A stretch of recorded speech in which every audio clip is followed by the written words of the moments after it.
What's going on, you guys? We're back. Today's warm-up, we got just one basic thing to do. We're going to do a hand plank.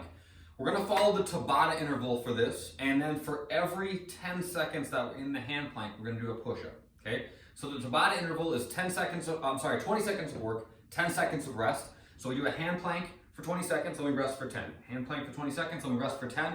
We do that for a total of 4 minutes. However, every 0, 10, and 20 second mark that we're in a hand plank, we got to do a push-up. So I'll start in a plank. At the start of the 20 seconds, I do a push-up. I hold. Then the 10 second mark, do another push-up. Then when it finishes at the end of the 20 seconds, I do another push-up. So 20 seconds in a hand plank, 10 seconds of rest, but there's 3 push-ups throughout each section of hand plank. So if you have to scale the push-ups by going from your knees, that's totally all good, but then just jump into a plank on your toes between each rep.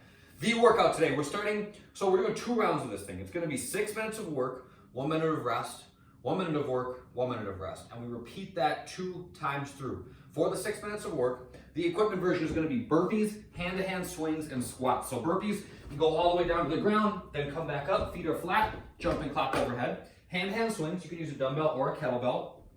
I'm trying to use my hips to swing the bell up into the air. So I swing back, open my hips, and swing the bell, okay? You should get comfortable swinging the bell with one hand before you work on transitioning, okay?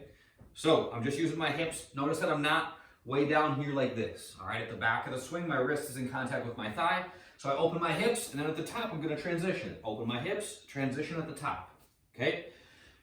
That's the hand-to-hand swing. If you guys are freaked out by the transition, just do 2 hands. That works just as well. Maybe add a couple more reps per round or something like that if you don't have anything that's a heavy weight that's challenging for that many reps. After that, we're doing squats. So I find a shoulder width stance. I brace my belly, pull my shoulders back, try to keep my back nice and flat as I slowly squat and then stand back up.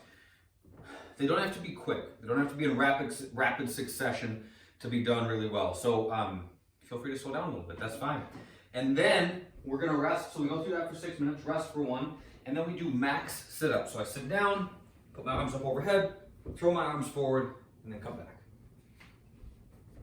All right, the bodyweight version, same basic idea, but instead of the swings, we're gonna do tuck jump. So all a tuck jump is I'm jumping, and instead of jumping up onto something, I'm just tucking my knees to my chest. So I jump, knees jump up to my chest. So I'm in my living room right now, I'm trying not to knock everything over, so I gotta land nice and gentle. That's not only good for all the antiques that I have around this fancy place, it's good for my joints. So landing nice and easy is a good way to make sure that you're not like impacting more than is necessary. So land nice and easy at every rep. The accessory work today, we're doing 3 rounds of 30 seconds of curls and then 30 seconds of rest. So you can just curl up on one side, then switch, curl up on the other. We'll do that for 30 seconds, then 30 seconds off.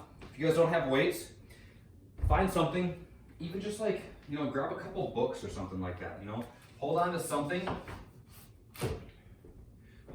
and just slowly work up and then back down.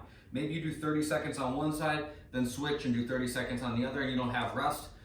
Just because you're using less weight, that should be totally manageable, but you guys choose what's right for you for that.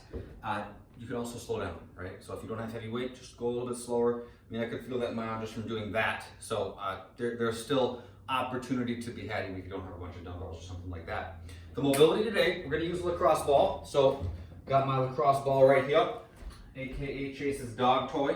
I'm gonna lay on it, on my pec, and I'm gonna do this. I'm gonna move my hand up to alongside my head, and then I'm gonna bring my arm behind my back like so. So I lay down, ball goes underneath my shoulder, okay? I'm gonna bring my arm all the way up to overhead, then I come back, hand comes on top of my back and forth. I'm leaning into it, so I kind of lean to my left when the ball is on that side to make sure that I'm putting adequate pressure into it. If you just can't get adequate pressure, if you just can't feel much tension in the ball, put a book or something down or like a board or something like that that's gonna elevate it up a little bit. That will help a ton. There's a lot of places we can work when we're doing this too. So I always find that like the outside of the pec area is pretty tight for me, so that's where I tend to focus. But feel free to go on the front of the shoulder. You can roll all the way to underneath the collarbone. But there's some freedom here. Just kind of hover all along the front or outside, the top or the outside of the pec and roll it out. These muscles get tight from how much we use them, so it's a good way to make sure they're moving as they should. That's it for today, you guys. I will see you on the next one. Have a good day.